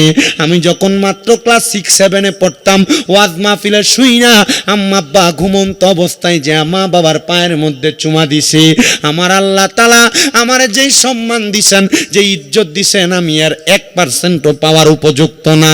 কিন্তু আমার আম্মা আব্বার দোয়ার বরকতে আল্লাহ তাআলা আমার সম্মান বাড়ায়া দিছে। কিন্তু সন্তানের দল, তুমি তো আম্মা আব্বারে ধমক দাও, তুমি তো আম্মা আব্বারে আঘাত দিয়া কথা বলো, তুমি তো আম্মা আব্বার মনে কষ্ট দিয়া কথা বলো। আমি বলবো না, দে সন্তান তোর পাও আমার সামনে দে, আমি আমার জিব্বা লাগায়া তোর পাও আমি পরিষ্কার করে দিব। তবু ওয়াদা করবা কোনোদিন মা বাবার মনে কষ্ট দিবা না, আম্মা আব্বার মনে আঘাত দিবা না। অনেকে চিন্তা করে, হুজুর যাদের বাড়িতে মা আছে তারা বাড়িতে যাইয়া মার পায়ে ধরে মাপ চাইব, আমার তো মা নাই, আমি কার পায়ে ধরে মাপ চাইব? অনেকে চিন্তা করে, হুজুর যাদের বাড়িতে আব্বা আছে তারা বাড়িতে যাইয়া আব্বার পায়ে ধরে মাপ চাইব, আমার তো আব্বা নাই, আমি কার পায়ে ধরে মাপ চাইব? সন্তান মুসলমান চিন্তা করবা না, আব্বা আম্মা যদি না থাকে, আল্লাহর নবী তো সিস্টেম শিখিয়ে দিছে দোয়া করার।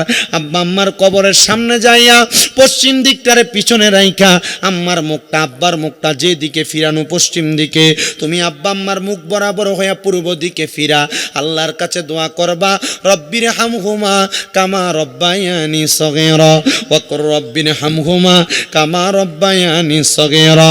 নবী আমার কই উম্মত, আব্বা আম্মা মারা যাওয়ার পর কোন সন্তান যদি চোখের মণিকুটার মধ্যে একটা মাছির মাথা পরিমাণ পানি চাইরা দিয়া কান্দে, ওই পানিটা মাটিতে পড়ার আগে আগে আমার আল্লাহ তাআলা তার মা বাবার জীবনের গুনাহ মাফ করে দেয়।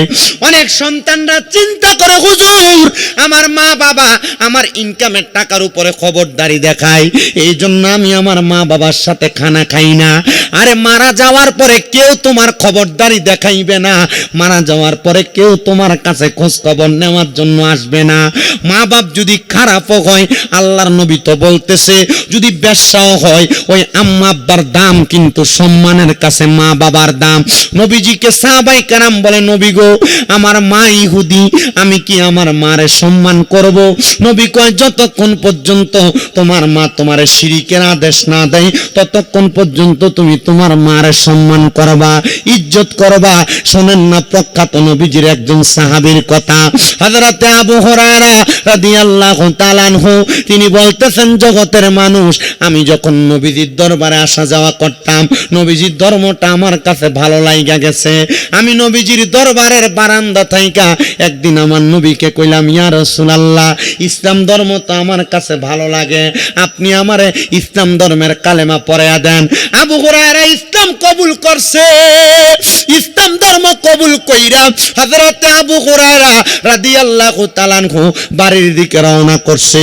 হযরত আবু হুরায়রা বলে, অন্যদিন বাড়ির দরজার মধ্যে যাওয়ার সাথে সাথে আমার মা জননী আমি আবু হুরায়রার জন্য ঘরের দরজাটা খুইলা দেয়, কিন্তু আজকে আমি ঘরের দরজায় যাওয়ার সাথে সাথে আমার মা আমি আবু হুরায়রার জন্য দরজাটা বন্ধ করে দিছে। আমি বারবার ডাক দিলাম, মা দরজাটা খোলো না গো মা। আমি তিনবার ডাক দেওয়ার পর আমার মা দরজাটা খোলে নাই। আমি আবু হুরায়রা বারবার ডাক দেই, আমার মা দরজা খোলে না। কিন্তু অনেকক্ষণ পরে আমার মা যখন দরজা খুলছে রে, আমার আম্মা জান মরুভূমির পাথরের কর্নারের মধ্যে যেই বাবলা কাঁটাগুলা হয়, ওই কাঁটার বেদ দিয়ে আমি আবু হুরায়রার পিঠের মধ্যে আঘাত করছি। আমি আবু হুরায়রার পিঠগুলা দিয়া বায়া বায়া রক্ত পড়ে, কিন্তু আমি আবু হুরায়রা আমার মারে একটা কথা বলি না।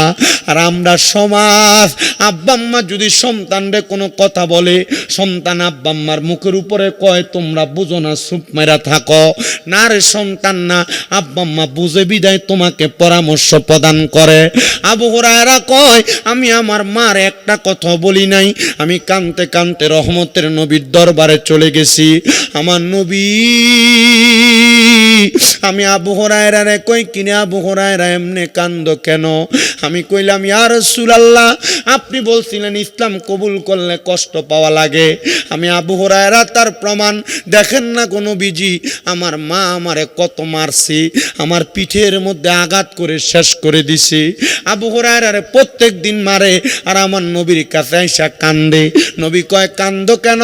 আবু হুরায়রা কয় নবী আমি কান্দি এই জন্য, আমার মা ইসলাম কবুল করার কারণে আমারে আঘাত করে মারে আর আমার পিঠগুলা দিয়া বায়া বায়া রক্ত পড়ে। কিরে কান্দো, আমার দরবারে কেন আসো? নবী গো আপনি নবীর চেহারার দিকে তাকাইলে আমার আর ব্যথার কথা মনে থাকে না। বন্ধু, এবার একদিন আবু হুরায়রা কান্না করতে করতে আমার নবীর দরবারের সামনে এসে বলছে। অনেক সাহাবায়ে কেরাম সামনে এসে বসার পরে আবু হুরায়রা যখন কান্দে, আমার নবী কয় কি আজকেও কি মা মারছে এজন্য কান্দ? আবু হুরায়রা কয় নবী গো, ও মায়ার নবী, আজকে আমি আমার মা আমারে মারছে এই জন্য কান্দি না। আবু হুরায়রা কান্দ কেন? আমার নবী ডাক দিয়া কয় আবু হুরায়রা কান্দ কেন?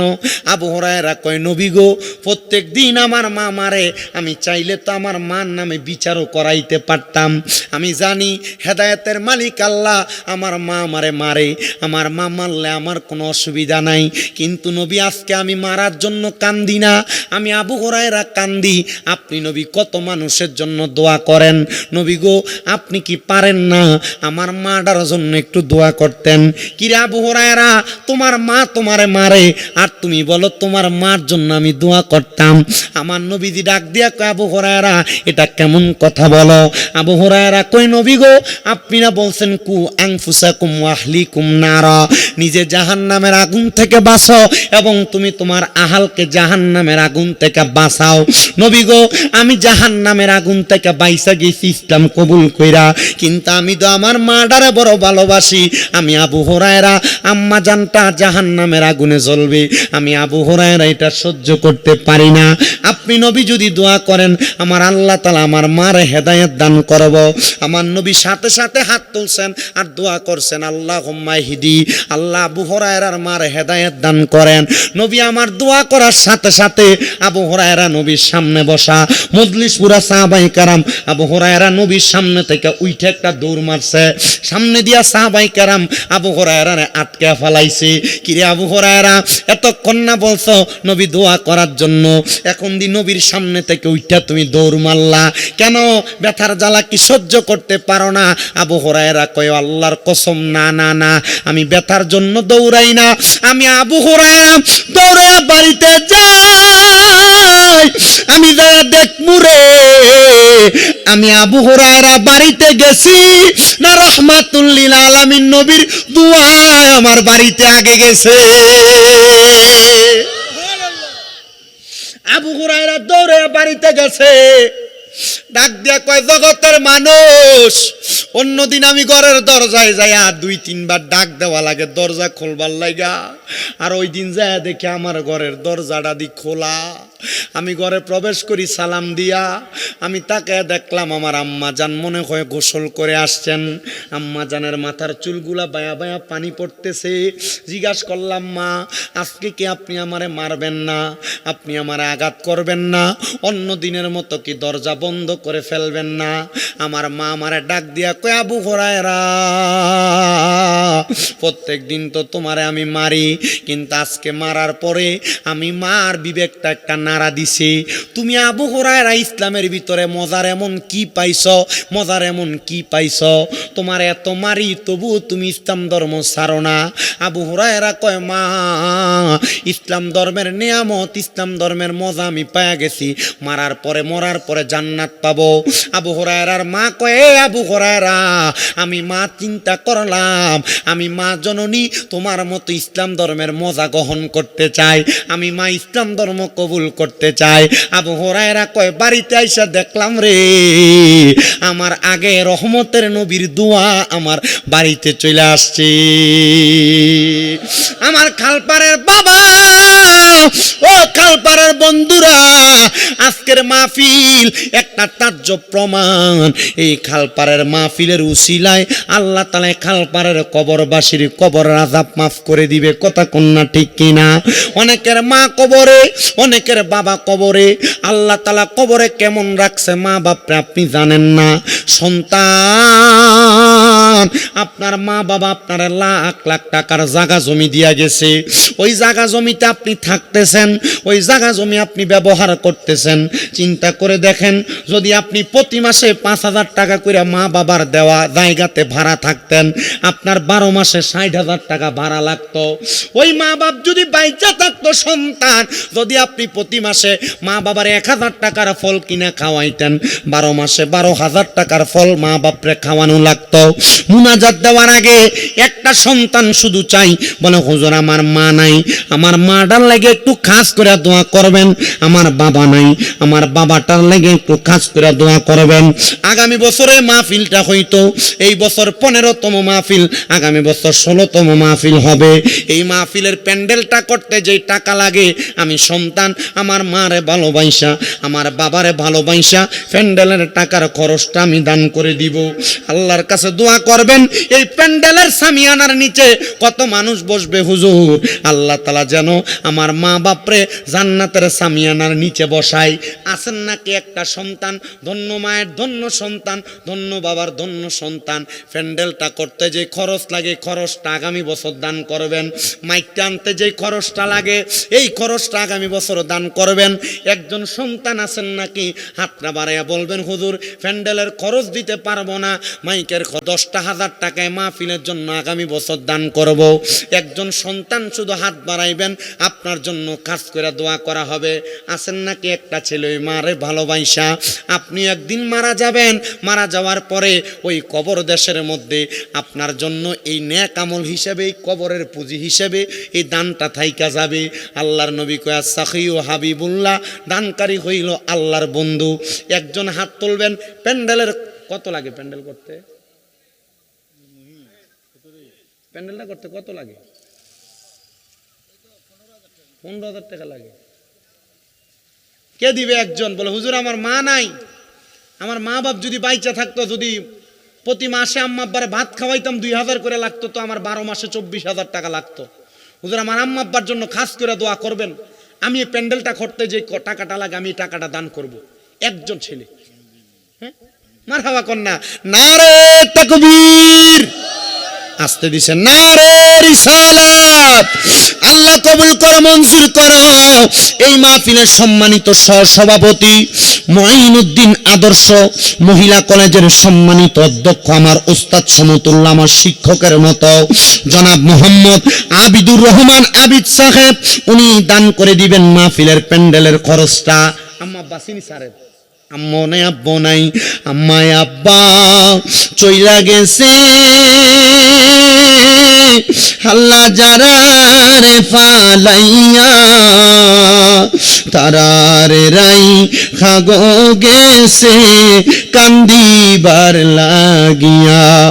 আল্লাহ মাহফিলের সম্মানিত সহসভাপতি জনাব মোহাম্মদ আবিদুর রহমান আবিদ সাহেব, উনি দান করে দিয়েছেন মাহফিলের প্যান্ডেলের খরচ। আল্লাহ আবিদুর রহমান সাহেবের বংশের কবর আযাব মাফ করে দাও, কামাই রুজির মধ্যে বরকত দান করে দাও, হায়াতের মধ্যে বরকত দান করে দাও, মনের নেক নেক আশাগুলা পূরণ করো, আল্লাহ যেন কবুল করে। জোরে বলেন আমিন। আরেকটা ছেলে হাতটা বাড়ায় বলবা হুজুর আমার মা নেই, আমার বাবা নাই গো, আমি দান করে দিব আগামী বছরের জন্য এই মাহফিলের মাইকের খরচটা দিবেন নাকি? আরেকজন সন্তান আব্বার কথা স্মরণ করে কে মারহাবা নজির ভাই 10,000, আরিফ ভাই বলছে, আরিফুল ইসলাম ভাই কত? 10,000, 10,000। আম্মা আব্বা আসেনি আরিফ ভাইয়ের? আছে। মারহাবা, আল্লাহ কবুল করো, মঞ্জুর করো। আমার ভাই মোহাম্মদ আরিফ ভাই আম্মা আব্বা বেঁচে আছে, দোয়া চাইছে, দান করে দিয়েছেন 10,000 টাকা। জোরে বলেন মারহাবা। আল্লাহ আমার আরিফ ভাইরে কবুল করো, আরিফ ভাইয়ের মনে আশা পূরণ করো, বংশের কবর আযাব মাফ করো, কামাই রুজির মধ্যে বরকত দান করো, হায়াতের মধ্যে বরকত দান করো, মনের নেক নেক আশাগুলা পূরণ করো। এরপরে মাইকটা কে জানি দান করবো বলছে? নজির চাচা, নজির চাচা কোনটা? নজির নজির আপনি মাইক দিবেন। আল্লাহ যত দূর পর্যন্ত আওয়াজ যাবে, যত গাছপালায় মাইকের আওয়াজ শুনতে পাবে, আল্লাহ এই গাছপালার যত পাতা থাকবে পাতার চাইতে বেশি পরিমাণ সওয়াব আমার নজির চাচারে দান করে। জোরে কোন আমিন। আল্লাহ কবুল করো, মঞ্জুর করো, আমার নজির চাচার মনের আশা পূরণ করো, বংশের কবর আযাব মাফ করো, কামাই রুজির মধ্যে হায়াতের মধ্যে বরকত দান করো রাব্বুল আলামিন। আল্লাহ আমার নজির চাচার মনের নেক নেক আশা পূরণ কইরা হায়াতের মধ্যে বরকত দান করে। জোরে কোন আমিন। ইয়া নবী সালাম, ইয়া রাসূল সালাম, সবাই সামনে চলে আসেন। ইয়া হাবিব সালাম আলাইকা সালাতুল্লাহ।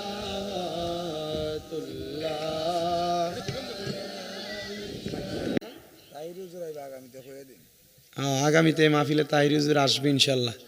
শোনো, মুসলমানের ছেলেরা 31st নাইট এই রাত্র উদযাপন করতে পারে না। অনেক জায়গায় 31st নাইট উদযাপন করতে যাইয়া এরা বিভিন্ন ফানুস উড়াবে, ফানুস উড়ানোর কারণে বিভিন্ন কারেন্টের বলির মধ্যে আগুন লাগবে, মানুষের বাড়িতে আগুন লাগবে। আল্লাহ তাআলা এদের থেকে আমাদেরকে হেফাজত করুন, জোরে কোন আমিন। এ সমস্ত বিষয়গুলো উদযাপন করা এটা খ্রিস্টানদের কীর্তি কালচার। আল্লাহ তাআলা মুসলমানদের সন্তানদেরকে এমন 31st নাইট এগুলো উদযাপন করা থেকে বিরত রাখুক, আমিন পড়েন, আর জোরে পড়েন আমিন। রাসূল সাল্লাল্লাহু আলাইহি সাল্লাম বলেছেন, যারা ইহুদি নাসারা মানে খ্রিস্টানদের কীর্তি কালচার লালন করে তারা আমাদের দলভুক্ত নয়, আমরা তাদের দলভুক্ত নয়। এজন্য সবার কাছে আবদার থাকবে, মুসলমানের ছেলে হিসেবে 31st নাইট মানে শেষ বছরের শেষ রাত্র হিসেবে বারবিকিউ ফাটি দিবা, মুরকা ফুইরা খাইবা, সাবধান এগুলা থেকে। আল্লাহ তাআলা এগুলা থেকে আমাদেরকে হেফাজত করুক, আমিন কোন। যদি পারো 2 রাকাত নামাজ পড়া আল্লাহর কাছে দোয়া করে, আল্লাহ আমার জীবন থেকে 2024 সাল চলে যাইতেছে, আমি গুনায় গুনায় কাটাইছি, আল্লাহ তুমি আমারে মাফ করে দিও, আমি যেন 25 সালটাতে আসতেছে আমি যেন সুন্দরভাবে আমার জীবনটা কাটাইতে পারি, আমিন কোন। আল্লাহ এমন 31st নাইট এই রাতে যেই বাজে কাজগুলা হয় এগুলা থেকে আমরা হেফাজত করুক, ইসলামপন্থীদের অন্তর্ভুক্ত রাখুক। 10 নাম্বার, একজন 2000 টাকা দিবে, শেষ বালাদার, সব বালাদার নাম কো, এতক্ষণ দিছিস না কা দুষ্ট, ওই যে সব বালা কইছি এর লাগে এখন দিছে। আল্লাহ অন্তর বাড়ি কই, শুকরিপাড়া নিবাসী অন্তর, আল্লাহ আমার অন্তরে কবুল করম। অন্তরে দান করে দিয়েছেন 2000 টাকা, আল্লাহ আমার অন্তরের মনে আশা পূরণ করো। অন্তরের মধ্য থেকে সকল প্রকার গুমরাহি দূর কইরা ইসলামের পথে তারা কবুল করে, জোরে কোন আমিন। ওলিদের বলি যিনি গাউসুল আজম জিলানী, ওলিদের ওলি যিনি গাউসুল আজম জিলানী, বাগদাদে জন্ম কুতুবে রাব্বানী, হায়রে বাগদাদে জন্ম কুতুবে রাব্বান, আরে বংশ তোমার হাসান হোসেনি, আরে তুমি হইলে মা ফাতেমার নয়নের মনি, মারহাবা। গাউসে পাকের শান গাইতে অসুবিধা আছে আপনারা? আমি কিন্তু এটা গাইয়া গাউসে পাকের 11 শরীফের মোহাব্বতে 11 জন 1100 করে লমু, রেডি হন আপনারা। আরে বংশ তোমার হাসান হুসাইনি, তুমি হইলা মা ফাতেমার নয়নের মনি, দয়ার নজর করো আমায় গো গাউসে সামদানি, দয়ার নজর করো আমায় ও গো গাউসে সামদানি, বাগদাদে জন্ম কুতুবে, জোরে কও, বাগদাদে জন্ম কুতুব, তোমার কাঁধে নবীজির কদম, আবার সব অলিদের কাঁধে তুমি গাউসের কদম, হায়রে তোমার কাঁধে নবীজির কদম, আবার সব অলিদের কাঁধে তুমি গাউসের কদম, মুর্দা কলব জিন্দা করো ও গো গাউসে সামদানি, মুর্দা কলব জিন্দা করো ও গো গাউসে সামদানি, বাগদাদে জন্ম কুতুবে রাব্বানী, বলেন বাগদাদে জন্ম কুতুবে। তো কোন এবার গাউসে পাকের মোহাব্বত 1100 করে আগামী বছর দিবেন 11 জন। 1 নাম্বার কে দিব বলে হুজুর? নাম কি বড় ভাই? শাহিন ভাই 1 নাম্বার। 2 নাম্বার 11 জন পাইতে দেরি হইতো না, 2 নাম্বার 1100 দিব কে? আপনি দিবেন? আমার এই আব্বার নাম লেখো।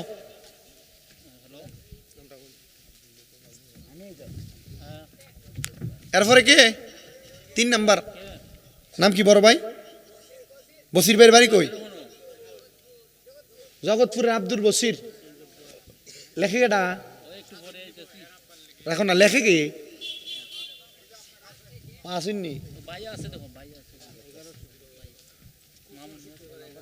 খোকন ভাই, শুক্রবার 1100। মারহাবা, আল্লাহ আমার খোকন ভাই কবুল করতো। ওই যে আব্দুল বসির, ওই আব্দুল বসির। ইন্ডিয়া কে? স্বাধীনের আব্বা মারা গেছে, স্বাধীন দান করছে আরো 1100। মারহাবা। এরপরে 7 জন হয়ে গেছে তো। 6 নাম্বার 11 জন চাইছি 1100 কইরা। 1100 টা বেশি কিছু না কিন্তু। কে? শাকির বেড়া লেখকে কুলাইতেছি নি। শাকির খালপার নিবাসী 1100। মারহাবা। 7 নাম্বার 6 জন হয়ে গেছে না? 7 নাম্বার 1100 কইরা। এই একটু তাড়াতাড়ি মুনাজাত দেলাই না, তাড়াতাড়ি করতাম। তোমরা অত বড় একটা মাহফিল করো, একটু তাবারক কইরো। এটা কিটা? এটা নগদ আইছে। দেলাও মামুন খালফার 1000 টাকা নগদ। এটা তো কইছিলাম মনে হয়। এটা কইছেন। মামুন ভাই খালফারের নগদ 1000 টাকা। এরপরে এটা তাহির খালফার 1000 নগদ। তাহির ভাইও খালপার, উনিও দান করছে নগদ 1000। এরপরে তাহিরের মেয়ে দান করছে আরো 500 টাকা। আচ্ছা, তাহির মিয়ার মেয়ে দান করছে আরো 500 টাকা নগদ। 100 টাকা কইতা না 100 টাকা আপনারা দেওয়া হয়েছে। আমারে দিলে দিয়ালো তারা তো। ভালোবাসা দিছে। নতুন আছে টিয়া আলহামদুলিল্লাহ কইন। এরপরে রনি খালফার 1100। ওই রনি ভাই খালপার নিবাসী, উনি 1100 জোরে কোন মারহাবা। তাহলে 7 জন হচ্ছে 8 নাম্বার। আর বাবা জিকির টান দিত। এরপরে হ্যাঁ, এরপরে আরেকটু এটা এরপরে আমি কয়জন হয়েছে? 8 জন না? 9, 10, 11 আর 3 জন। আমার নবীজি 3 বড় পছন্দ করতেন। এই 3 জন কত 1100 করে দান করার মতো কেউ আছেন নাকি? আগামী বছর 1100 টাকা আপনার কাছে বেশি কিছু না। হুজুরে দিছেন। 5 জন হইলো তো। নগদ দিছেন 200 টাকা। ওই মোহাম্মদ ইয়াসিন মিয়া। ও মাশাআল্লাহ, আরে পাগলা দি কিটা 5 জন হইছে 1100 করে। আব্দুল বাসির 1100 স্বাধীনেরটা লেখছেন না আপনি? লেখছেন। আব্দুল বাসিরেরটা লেখছেন নি? আব্দুল বাসির টাকা। এই মুরব্বিটা লেখছেন নি? এটা লেখছেন নি? এটা লেখেন না। কোনটা লেখা হয়েছে? উনি না লেখছেন, আপনি তো লেখছেন না। 7 জন আমার হিসাবে। এরপরে কে? এরপরে আর 3 জন মানুষ নাই 1100 করে গাউসে পাকের মহব্বতে। আমার লোক আর একটা শান গাই গাউসে পাকের দেই, মনটা গলেনি। আই বড় পীর আব্দুল কাদের জিলানের জিলানি, তোমারি নামের গুণে আগুন হইয়া যায় পানি। আই বড় পীর আব্দুল কাদের।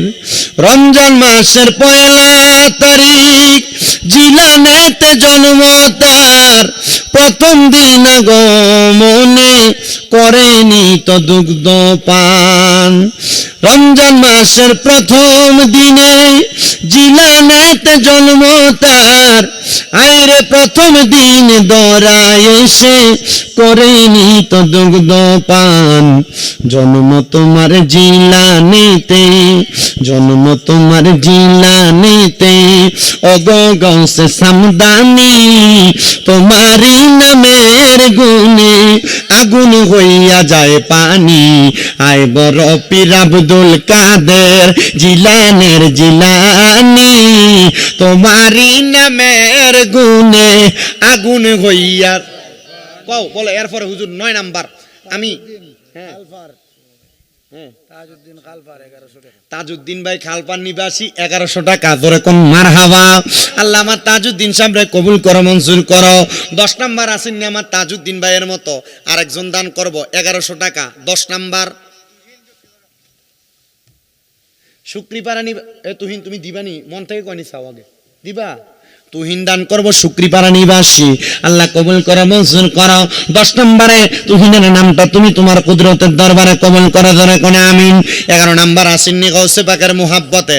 শেষ সময় 1100 টাকা দান করবে না আমার বড় পীর আউলিয়া, বাজার ডিমের তাজা বাচ্চা দিল রে ফুটাইয়া। আমারে বড় পীর আউলিয়া, বাজার ডিমের তাজা বাচ্চা দিল রে ফুটাইয়া। আমারে বড় পীরকে তাজিম করো কাতারে দাঁড়াইয়া। আমারে বড় পীরকে তাজিম করো কাতারে দাঁড়াইয়া। বাজার ডিমের তাজা বাচ্চা দিল রে ফুটাইয়া। আমার বড় পীর আউলিয়া, বাজার ডিমের তাজা বাচ্চা দিল রে ফুটাইয়া। আরে চোরা গেল চুরি করতে বড় পীরের দরবারে তে গো। না 11 নাম্বার লইয়া লই। এরপরে এই সান্ডা গাম শেষ কইরামু। 11 নাম্বার 1100 টাকা দিব গাউসে পাকের মুহাব্বতে। গাউসে পাকের সান্ডা গাইয়ে শেষ করমু, মাহফিল শেষ। কেটা দিব? 1100 দই না নাই কেউ? নাম কি তা বড় ভাই? শামিম ওই বাড়ি গো? ওই জগৎপুরের শামিম ভাই। আব্বার নাম শলিক কেউ ফরট হয়ে পাইতা না। আল্লাহ কবুল করো, মঞ্জুর করো। আমার শামীম ভাই জগৎপুর নিবাসী দান করলো 1100 টাকা গাউসে পাকের মোহাব্বতে। ওরে চোরা গেল চুরি করতে গাউসে পাকের দরবারে তে গো, আরে চোরকে ধরে কুতুব বানাই হাতের ইশারায়, বলেন চোরকে ধরে কুতুব বানাই হাতের ইশারায়। বাজা ডিমের তাজা বাচ্চা দিল রে ফুটাইয়া আমার বড় পিরলিয়া, বাজা ডিমের তাজা বাচ্চা দিল রে ফুটাইয়া আমার বড় পীরকে তাজিমে কর কাতারে দাঁড়াইয়া, আমার বড় পীরকে তাজিমে কর কাতারে দাঁড়াইয়া। বাজা ডিমের তাজা বাচ্চা দিল রে ফুটাইয়া, দেখলো যারা কেরামতি পীরের পায়ে দিল ভক্তি গো, আরে দেখলো যারা কেরামতি পীরের কাছে দিল ভক্তি গো। আরে মাইয়া মানুষ ফুলা বানায় বাগদাদের মাজার, কন্যা মাইয়া মানুষ ফুলা বানায় বাগদাদের মাজার। বাজা ডিমের তাজা বাচ্চা দিল রে ফোটাইয়া আমার বড় পিরলিয়া, বাজা ডিমের তাজা বাচ্চা দিল 500 কইরা 10 জন কিটা করতাম, 500 কইরা 10 জন। নাম কিটা? ওই শাইনমের নামে আরো 500 হাত না তুমি মাহফিলে দিতা। তোমার মতো বকিল আর কিপটা বেটা আর আছে দুনিয়ার, লেহা যাও। এরপরে বলো হুজুর আমি দিব 500, 10 জনের একজন হইতাম, কে দিবা আর 500 কোন 2 নাম্বার। একবার সূরা ফাতিহা, 3 বার সূরা ইখলাস। আউযু বিল্লাহি মিনাশ শাইতানির রাজিম, বিসমিল্লাহির রহমানির রহিম, আলহামদুলিল্লাহি রাব্বিল আলামিন।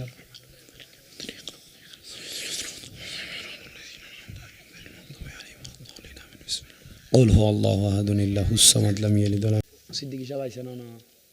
আমি তো কই আইয়া ধরবো দে, আরেকটা সুযোগ দিয়া লাই দেই, আইয়েনি একটু জিকির করি কেমন? এর মধ্যে সিদ্দিকী সাহেব যদি সিদ্দিকী সাহেব আইলে তো আইলো, এরপরে তবু একটু অপেক্ষা করি, কারণ ওনার হক আছে, ঠিক না? জিকির হইব কার? কই আছে? আইয়ে কইছেনি যদি আইয়ে আর কি জিকিরটা করি কদুর কেমন? তোমরা একদম মহাব্বতে একসাথে এক তালে জিকির করে আল্লাহ আল্লাহ আল্লাহ আল্লাহ। আমার জায়গা হবে নিয়ে আমার মোরা লাশের লাইগা, মসজিদের পাশে আমার কবর দিও কইরা আমার জায়গা হবে নিয়ে। মাশাআল্লাহ। আমার জায়গা হবে নিয়ে আমার মোরা লাশের লাইগা, মসজিদের পাশে আমার কবর দিও কইরা আমার জায়গা হবে নিয়ে। মাশাআল্লাহ। আল্লাহ আল্লাহ।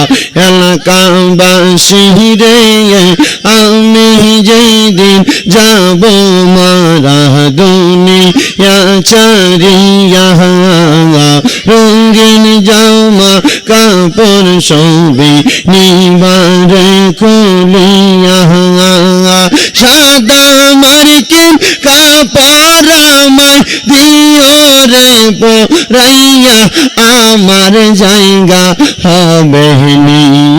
মাশাআল্লাহ। আল্লাহ আল্লাহ। আমার জায়গা হবে নি আমার মোরা লাশের লাইগা, মসজিদের পাশে আমার কবর দিও কইরা আমার জায়গা হবে নি। মারহাবা। আল্লাহ আল্লাহ। জগৎবাসী রে আমি যেই দিন যাব মারা দুনিয়া ছাড়িয়া, ভাই বন্ধু আত্মীয় স্বজন যাবে রে বলিয়া, 3.5 হাত মাটি তোমরা দিও রে করিয়ায় আমার জায়গা হবে নি মাশাআল্লাহ আল্লাহ আল্লাহ আমার জায়গা হবে নি আমার মোরা লাশের লাইগা মসজিদের পাশে আমার কবর দিও কইরা আমার জায়গা হবে নি মারহাবা আল্লাহ আল্লাহ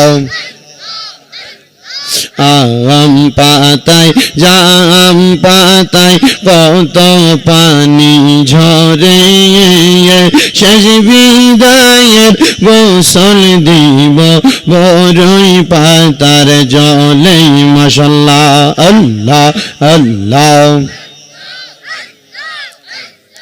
আতর গোলাপ সুরমা চন্দন ছিটাইব রে ও পানের মুর্শিদ রে তুমি ধীরে ধীরে ফিরে ফিরে চাঙা হাইয়ো রে মারহাবা আল্লাহ আল্লাহ তোমায় ডাক দিলে বলার প্রাণে চাইও রে ও পানের মুর্শিদ রে তুমি ধীরে ধীরে ফিরে ফিরে চাইও রে মাশাআল্লাহ আল্লাহ আল্লাহ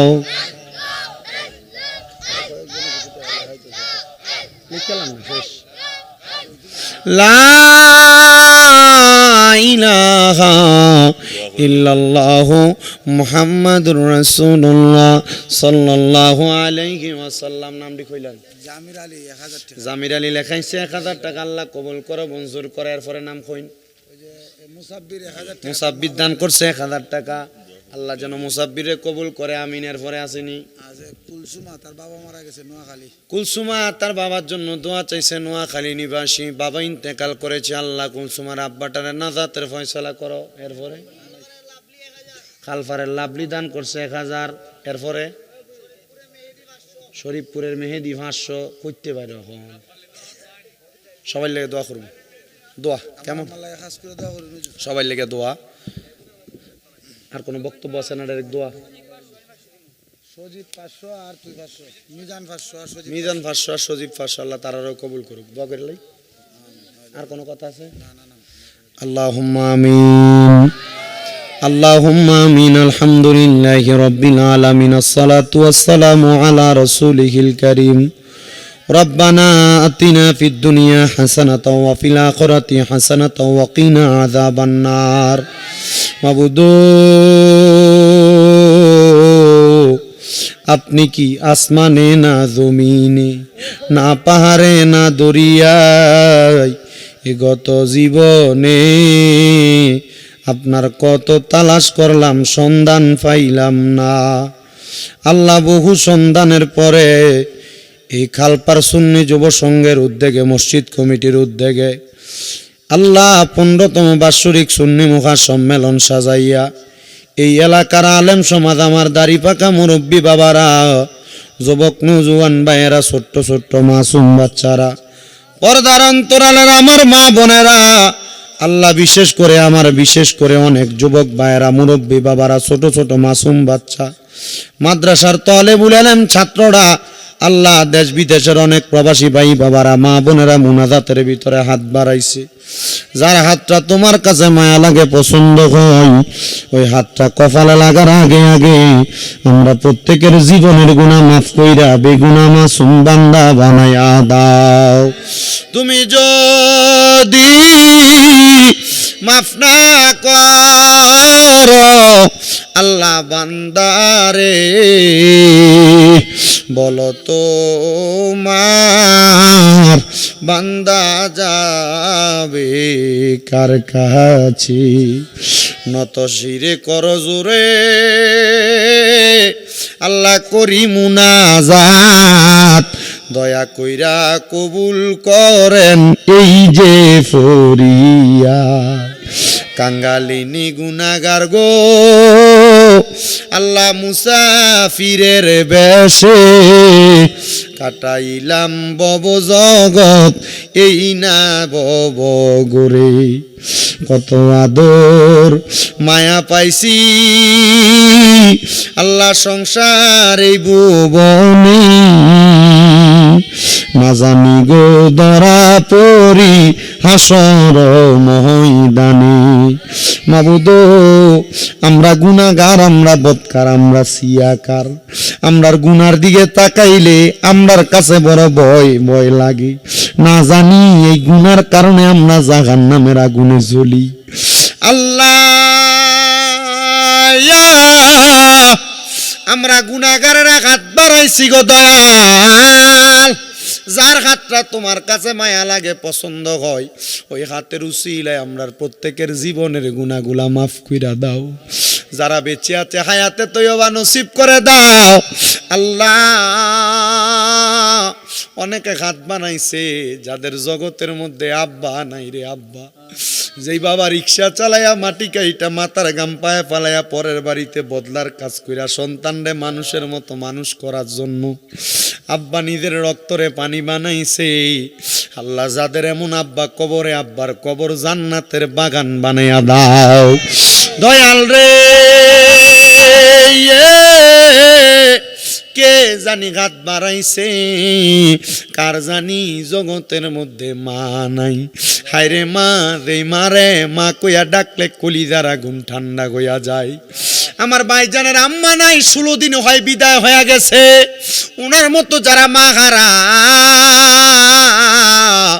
আল্লাহ তাদের আম্মার কবর জান্নাতের বাগান বানায়া দাও অনেকে আছে মাও নাই বাবাও নাই জনমের এতিম আল্লাহ তাদের আম্মা আব্বার কবর নাজাতের ফয়সালা কইরা দাও আল্লাহ বিশেষ করে যাদের মা বাবা বেঁচে আছে গো আম্মা আব্বার হায়াতে বরকত দান করে দাও আম্মা আব্বার খেদমত করার তৌফিক দাও আম্মা আব্বারে মানে সম্মানে ইজ্জতে জিন্দেগি নসিব করে দাও আল্লাহ ফরিয়াদ তোমার দরবারে মনিব আমরা গুনাহগারেরা হাত বাড়াইলাম এই খালপার সুন্নি যুব সংঘের উদ্যোগের মাহফিলে যারা টাকা দিয়া পয়সা দিয়া শ্রম দিয়া বুদ্ধি দিয়া পরামর্শ দিয়া মাইক দিয়া লাইট দিয়া প্যান্ডেল দিয়া মিডিয়ার বাইরা সহ সম্মানিত শ্রোতা মণ্ডলী পুরুষেরা পর্দার আড়ালের মা বোনেরা আল্লাহ প্রত্যেকের খাস দোয়াগুলা তুমি তো কবুল মঞ্জুর করে নাও মনিব অনেক প্রবাসী ভাইরা বিদেশ থেকে দোয়া চাই আল্লাহ আমার প্রবাসীদের দোয়া তুমি কবুল মঞ্জুর করে নাও আগামী বছরের জন্য অনেকে মাইক দিবে প্যান্ডেল দিবে 10,000 5,000 2,000 1,500